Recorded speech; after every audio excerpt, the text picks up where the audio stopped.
What's going on YouTube? It's Chris here from Friendly Frenzy Games, and today we're going to let you in on just a little secret for Starfield. Start surveying early. This is something that we did, but there were definitely some things that we didn't know and we really wish we did when we first started out. Make sure you follow along until the end, and if you learned something in this video, make sure you like it and subscribe to Friendly Frenzy Games for many more helpful guides just like this one.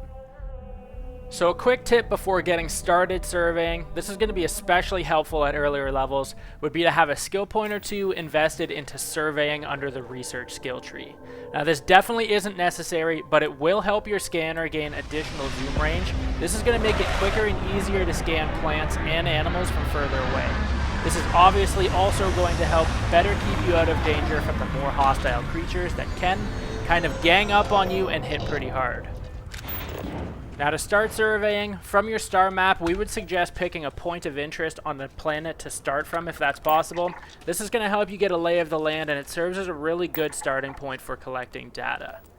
Once you land, you can open your scanner and scan the visible points of interest along the horizon that are marked as unknown. Scanning these will help you identify what exactly to expect at each of these locations, and also traveling to them will unlock them as fast travel points so that you can more quickly navigate the terrain. Next, you're going to want to begin by scanning any and all creatures, plants, and resources that you're able to find. Everything that your scanner shows as blue hasn't been completely scanned yet, so make sure you pursue these ones over the green. Resources only need to be scanned once, which is helpful, but to fully research Flora or Fauna, you're going to need to scan each of these species about 7 to 8 times, as they're really only going to give you 12 to 13% progress per scan. One benefit, though, is that you're able to scan these species even if they're dead, but a note, though, you also cannot scan the same exact item twice for progress.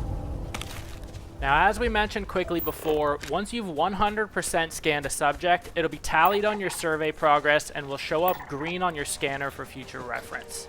You're also going to have the ability to see all of the details about that species, like the materials that it drops, if it's hostile or defensive, and also what biomes they can be found in.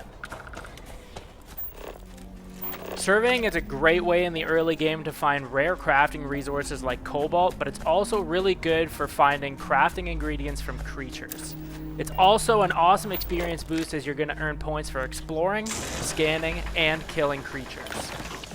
So if you remember towards the beginning of this video, we had mentioned scanning points of interest. Now the ones that you're really going to want to track down first for surveying would be any of those that are flagged as natural. Once you get close to these areas, you're going to ultimately unlock an explored geological or ecological feature like a crystalline matrix, an exposed root system, or a melting glacier. Now typically there's some decent loot in these areas kind of lodged in dung piles, and really to complete these as surveyed planet traits you will need to complete a specified number of objectives scanned at each location. So right now everything should feel pretty straightforward, but where we personally really started to run into issues was getting the biome complete message on our scanner even though we hadn't fully unlocked our flora or fauna totals.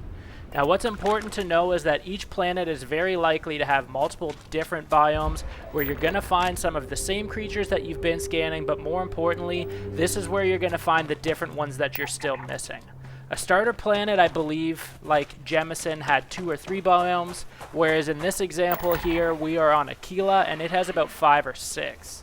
If you've been traveling light, once you've gotten the biome complete messaging for all of your progress, you're going to want to use your scanner to fast travel back to your ship so that you can open your star map and mark a new landing site in a different biome, but make sure it's on the same planet so that you can continue progressing with your planet survey. You'll know it's a different biome than the one you've previously just finished exploring by scanning the planet using your ship scanner and then marking a landing site. If the progress of the survey is less than 100%, you'll know that there's more to explore here. For example, for us, the coniferous forest in Akila was only 56%. If you've got a keen eye, you'll know that your survey progress has carried over, but your biome complete message is now gone. That's because you're still working towards an overall assessment of the same planet, you're just exploring a different region. Now for that reason, you'll have found some familiar flora and fauna, as well as some that you weren't able to find in the biome that you've previously explored.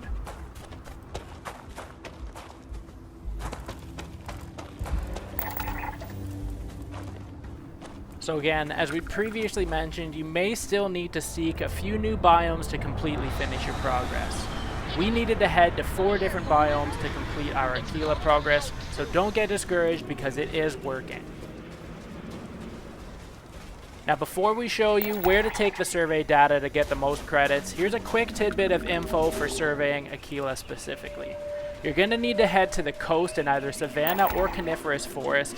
Now this is a little misleading on the scans because the biome shows 100% complete, but you need to make sure that you land in the biome marked with coast in brackets.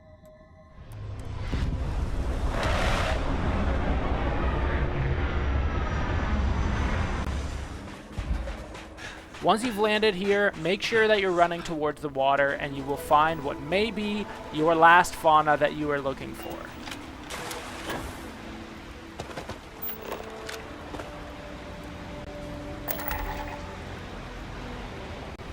With that last find, we've now completed our entire planet survey of Akila, and it's been added to the notes section of our inventory.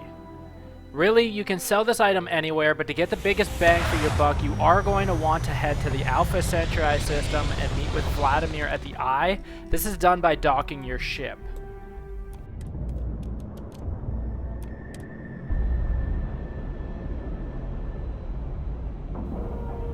Now each survey data file is worth different amounts of credits, but considering everything else that you're able to acquire while progressing through this makes it extremely beneficial to tackle in the early game. Everyone needs space to let their thoughts run solo. Let's deal.